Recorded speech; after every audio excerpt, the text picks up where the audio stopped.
The only thing that truly exists is the mind. The nature of knowing is the ultimate reality. This nature is neither born nor dies. It can be called the fruition of arahantship or nirvana. It is already present within us. That is the truth. On the other hand, mental formations are phenomena. They are illusions, characterized by arising, existing, and ceasing. They do not have inherent existence. They are akin to the wind. Wind itself does not truly exist. It is merely a manifestation of something else, a ripple in the emptiness. Emptiness exists, but the wind within it does not. It is just a ripple of emptiness, intangible and without substance. Once captured and put into a bag, it cannot be used. It arises due to conditions and then ceases. Our thoughts are similar. They arise due to conditions, come into being, and then disappear, only to arise again, think anew, and fade away once more. They form and dissolve, fluctuate and change. They have their own nature, and this is a natural process without an owner. As long as we do not become aware or mindful, we will continue to be swept along by mental formations and remain trapped in the cycle of birth and death. However, whenever we become mindful and recognize that we are thinking, we will see what the mind is saying. Notice what it is thinking, and observe the emotions that arise. We will be aware of our internal state, being present to the fact that we are thinking, speaking internally or externally, and experiencing various emotions. Whether we are feeling angry, happy, irritated, or stressed, we will recognize these feelings without trying to extinguish or destroy them. This awareness acknowledges that mental formations arise due to conditions and follow their natural course. When we do not engage with it, it arises, persists, and then ceases. It emerges and disappears on its own.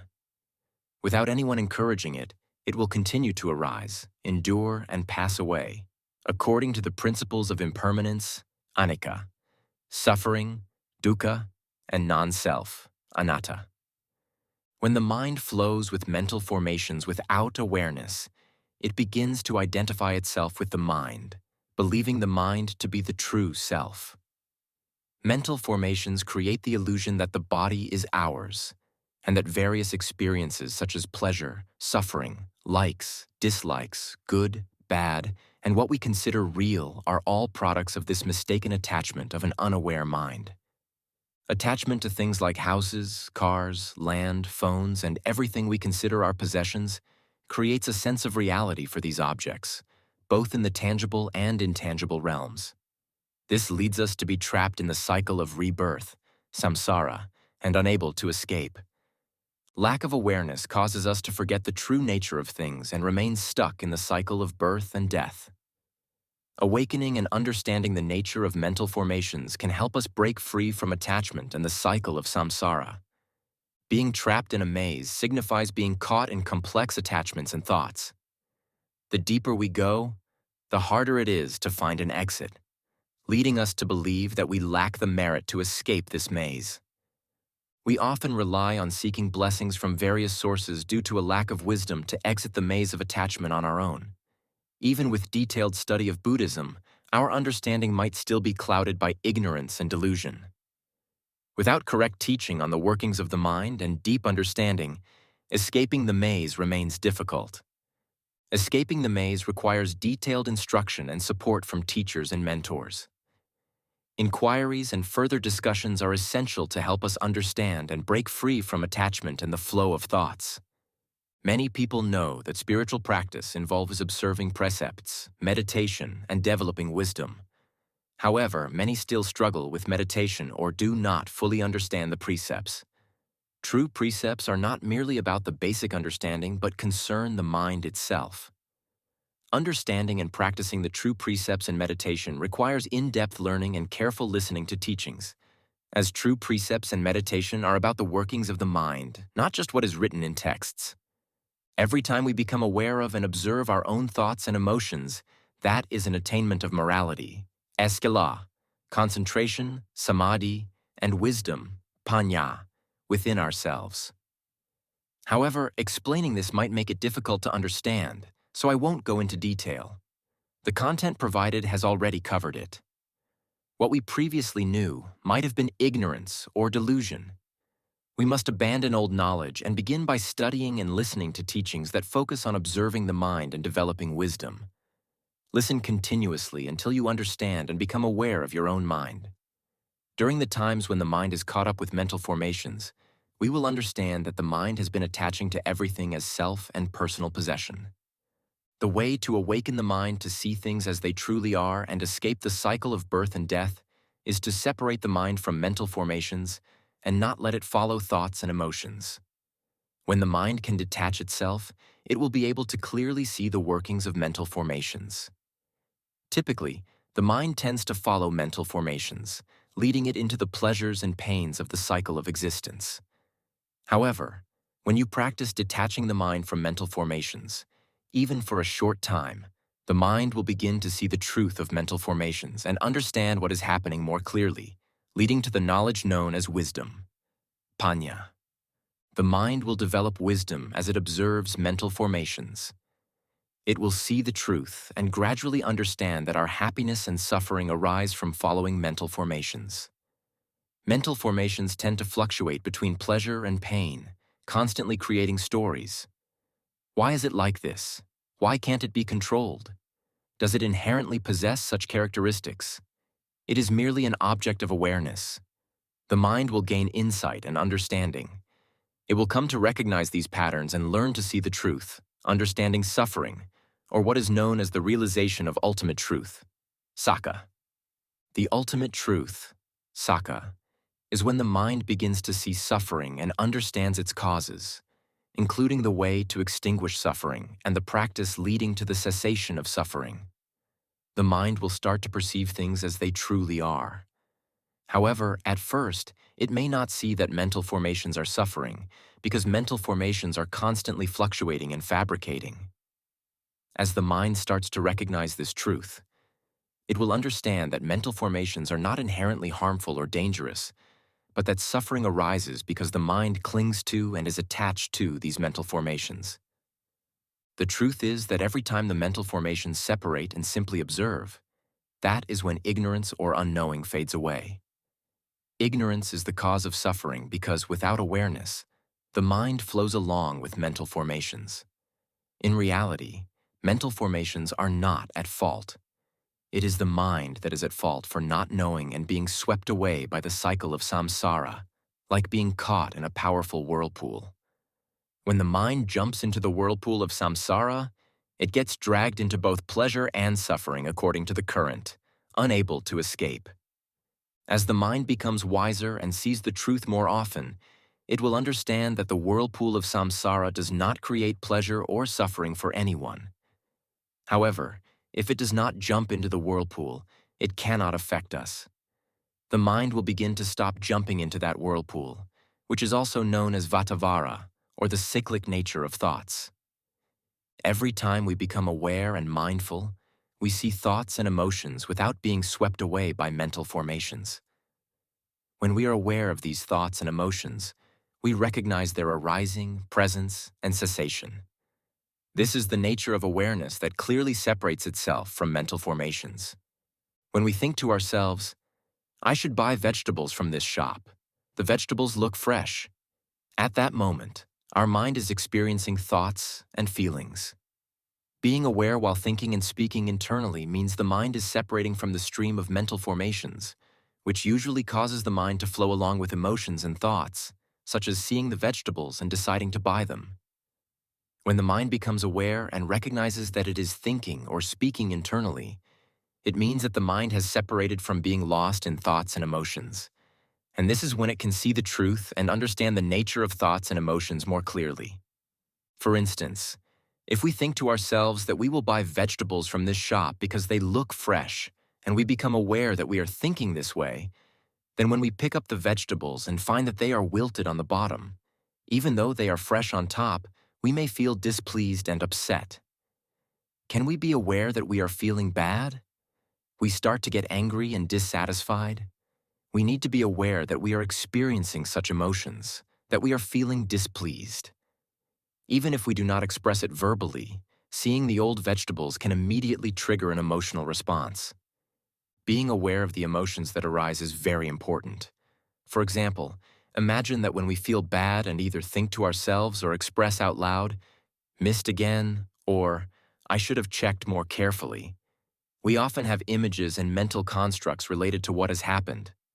We can feel that we are experiencing bad emotions and anger by silently criticizing ourselves. This kind of awareness helps the mind to separate from the mental formations, allowing it to see the truth that thoughts and emotions are merely creations of mental formations, not something real or permanent. It is a nature of the mind to create these formations. When the mind begins to see the truth that thoughts and emotions are not truly the self or ours, it starts to understand the concept of anatta, non-self. This means that thoughts and emotions are not permanent or self-existent. They are merely formations of the mind that often lead us to cling to the idea of a self. However, when the mind separates and sees this truth, it begins to understand and realize the nature of anatta more clearly. Being aware of our thoughts and emotions at all times, whether we're walking through the market or in other situations, is a form of mindfulness practice. Awareness and consciousness of our feelings and thoughts in each moment, regardless of our posture or activities, such as standing, walking, sitting, lying down, or engaging in various tasks, is a form of meditation that can be practiced continuously, 24 hours a day. Times when we are lying down or using the restroom are often moments of great calm, if you're not using your phone, and can provide a clear view of our thoughts and emotions. During these times, various thoughts and emotions such as feeling sleepy, hot, or irritable become more apparent. Are you aware of these feelings or thoughts as they arise? When we wake up, we often immediately encounter new thoughts and emotions such as thinking, "I'm still sleepy," "I didn't get enough rest," or "I slept poorly," or "I have a meeting today, I need to hurry." These are constant thoughts or internal dialogues. Are you aware that you are having these thoughts? While driving, can you be aware of what feelings or thoughts you are having? For example, when you feel that the air conditioning is not cool or is barely blowing air, can you be aware of these feelings? Or when you look left and right, think about the car in front of you, or internally comment on how that car is driving. How does it make you feel? Being mindful while driving helps you to become aware of the thoughts and emotions that arise in the moment. When you complain or think about things like the car in front of you not driving well or the air conditioning being hot, this awareness helps you see the reality of those thoughts and emotions, preventing you from clinging to or getting lost in them. When the mind separates from mental formations, wisdom arises, allowing you to see the true nature of phenomena continuously from waking until sleeping. Being aware of what is happening in the present moment, such as thoughts, emotions, and sensory perceptions through the eyes, ears, nose, tongue, and body, allows you to see things as they truly are. This prevents the mind from getting attached to any particular thought or emotion and enables full awareness of everything according to their natural state. This is understanding the present moment in each moment. The Buddha emphasized not focusing on external forms or objects, but rather staying with the present moment's awareness. This means clearly knowing and being mindful of what is happening right then and there. Every time we become aware of the thoughts or emotions we are having, we see the reality of that moment. This makes the mind a knower that is awake and detached from mental fabrications. Such a mind does not cling to thoughts or emotions. Mental formations, citta sankhara, are thoughts and fabrications, which are merely objects of awareness in the present moment. The nature of awareness allows the mind to separate from these mental formations and become a knowing mind that is awakened and joyous. This is known as a concentrated mind, ekagata citta, and an equanimous mind, upekkha citta, which means a mind that is balanced and not attached to anything. An awakened mind is aware of thoughts and emotions that arise at all times, regardless of what one is doing, from waking to sleeping. This includes activities such as driving, working, eating, bathing, sleeping, or taking children to school. Thoughts will create stories and assign value to what we are doing, but the true knowledge arises from the awareness that these are merely thoughts creating all the narratives. When we can continuously observe our own thoughts and emotions, the mind will develop understanding and separate itself as an awakened and joyous knower. This will make the mind bright and capable of seeing reality in each moment. This means that the mind will gain clear understanding in that moment, and all doubts will disappear. The mind will clearly understand that there is no more rebirth. The mind will grasp the principle and realize that it is the true refuge, which is the Buddha, the Dharma, and the Sangha within oneself. The mind will remain constantly aware, from waking to sleeping, thus practicing mindfulness 24 hours a day and becoming one who is not heedless. It means you must always be aware, continuously observing the mind's thoughts and fabrications from waking to sleeping, being mindful in every moment and then letting go. The key is to understand this teaching, to keep listening to it, and to be mindful in each moment without worrying whether you are aware or not, because awareness is always present. We do not yet understand our present thoughts because they often value themselves as aware or unaware, but we do not truly see the thoughts themselves, so we end up giving value to them instead. In reality, awareness arises all the time, but we do not understand it and still have doubts. Therefore, we should keep listening to this teaching repeatedly until the mind begins to understand. When the mind starts to awaken naturally, we will find it easier to see our own thoughts and ideas. Whatever emotions arise, we see them and let them go without trying to extinguish or change them. Mental formations will think and fabricate naturally, while we frequently become aware of these fabrications, see them and let them go, see them and let them go. While observing thoughts and emotions as they arise, we should understand that the mind is thinking again, creating stories and anger because it is thinking about this or that. It has emotions because it is thinking in a certain way. By seeing the workings of the mind, we come to understand that it operates naturally, accepting the reality as it is. For instance, when thoughts and emotions arise, we recognize them for what they are. We know what the mind is thinking and the emotions it is experiencing. We keep knowing continuously, and then let go. Being mindful moment by moment until the mind accepts that fabrications are natural occurrences, belonging to no one. Whatever the mind thinks or says, just let it be. Whatever emotions arise, let them be. Whatever thoughts come up, let them be. Relying on thoughts is necessary in life when we need to make a living or carry out various activities. If a thought is not beneficial, just let it go because the mind's function is to think continuously. Thoughts often revolve around the past and the future, going back and forth, thinking about yesterday, 5 minutes ago, an hour ahead, tomorrow, an hour ago, 2 hours ago. It thinks about the past and the future, always circling. It talks about that person, this person, oneself, one's children, family, grandparents, relatives. It talks about the car. It is always talking internally.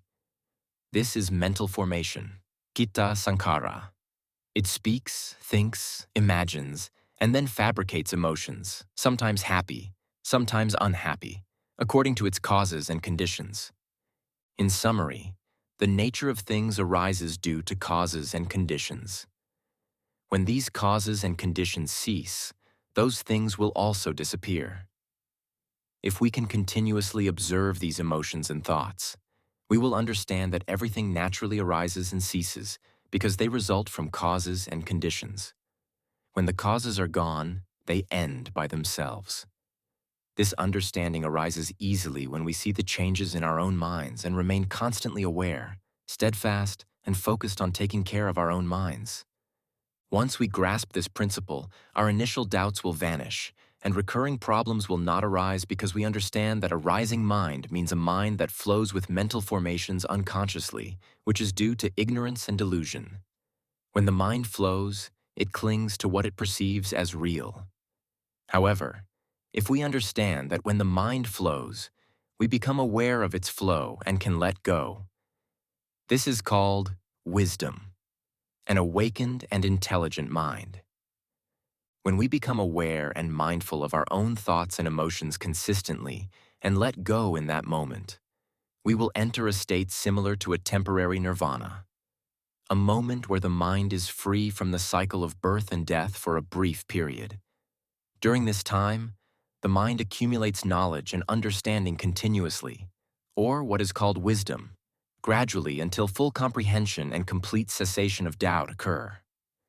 In summary, when wisdom is fully developed and understanding of nature deepens, the mind reaches a state called realization of the Dharma, or enlightenment, which means the complete cessation of doubt and the end of rebirth. This understanding is something that can be known directly by the mind itself, without needing to ask or search further.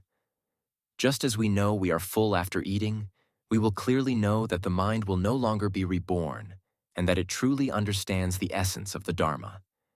If there are still questions or doubts, it indicates that we have not yet fully understood and are still confused. The state of enlightenment involves transcending all thoughts. It exists beyond thoughts, happiness, suffering, merit, and sin. The sense of self will disappear. Although you may still feel like yourself, the attachment to or significance of having an identity will vanish. This state will be free from fear and unaffected by anything, living life naturally. When you fall ill, you go to the doctor for treatment. If you recover, that's fine. If you don't recover, that's fine too. Whether you live or die, it doesn't matter. The mind will just know. If you are dying, it knows. It observes the illness and the dying. If you don't die, it observes the illness. If you get better, it observes that. If you don't get better, it observes that. The mind will just know. Sensations and feelings will follow their causes and conditions. The mind remains in its natural state, returning to its original nature of knowing, awakening, and joy. The essence of the teaching is about to know the mind and see the mind, understanding according to reality and seeing the truth itself until the mind accepts the truth. The mind accepts and sees that mental formations are a natural process characterized by fluctuation, change, arising, existence, and cessation. Mental formations are not us and not ours. They are phenomena that follow their own natural course. We've reached the end of today's Dharma talk. Thank you all for listening. May you all be happy, peaceful, and free from suffering. If you enjoyed this clip, don't forget to like, share, subscribe to the channel, and hit the bell icon for notifications so you don't miss new content in the future. Thank you.